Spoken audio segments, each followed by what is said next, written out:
This is Jamie Boyne with the Longview Fire Department with Longview Fire Marshal Kevin May. And I guess apparently you had an incident occur where one of your former employees had released some information and then he ended up resigning, right? What all happened with that?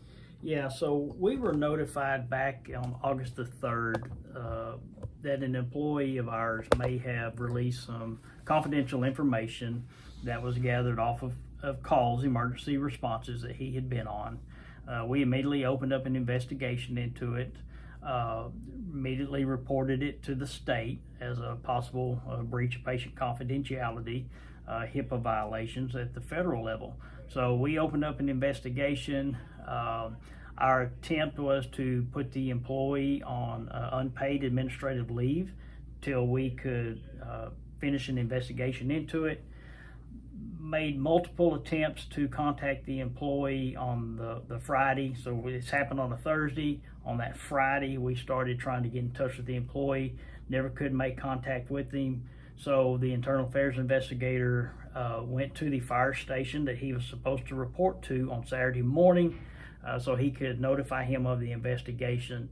And the employee went ahead and resigned prior to the actual investigation taking place. Yeah, okay, all right. Yeah, prior to be put on leave. And so, I mean, this is something you guys got to take seriously, right? Yeah, you know, we take all of this very seriously. Any unethical practice like this, you know, we're going to look at. The state law requires that investigations be done on public safety employees, so we were doing our due diligence on that. But at the end of the day, you know, his unethical practices cost him his job. Yeah, and so, yeah, I guess he was just posting patient information. He was sending information of calls that he was going on to a friend, and that's how we ended up getting the information of what he was doing. Was he doing that through Facebook or? No, he was doing it through text messages. Oh, he was texting a friend. Okay. So we haven't found any signs that he was actually posting anything on social media. Everything was just going to the friend. Okay, all right. And then, yeah, I mean, that is completely against department policy, I guess. Yeah. We have a code of conduct policy that would prevent something from like that happening. We have in our policy that you follow all state and federal laws, which HIPAA falls under the federal laws. So our employees go through HIPAA training.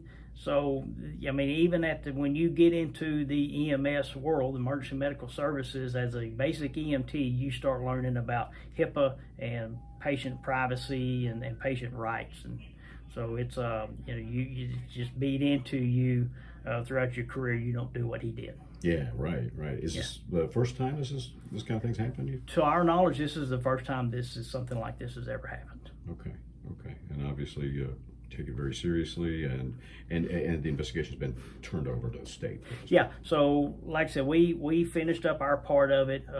Like I said, with less than 48 hours, we found out about it, opened the investigation, the employee resigned. So we followed up on the investigation, closed our end, turned it over to the state, reported it to Medicare, and now it's up to them to decide what they will do at this point. Yeah, and I guess, and it's up to them whether this is criminal, civil, that kind of thing. Right. It would be a fine or an arrest or something. Right. Charges. Okay, Kevin. Well, yeah, thanks a lot for the information. Appreciate it. And this happened beginning of August. I believe you said August 3rd, 4th, 5th? August the 3rd is when the actual incidents happened over the past several months, but we were not made aware of it until August the 3rd. I see. Okay, so this had been going on for a little while, I Yes. guess. Okay. All right. Thanks, Kevin. Appreciate it. We'll have more later on KLTV 7 News and KLTV.com.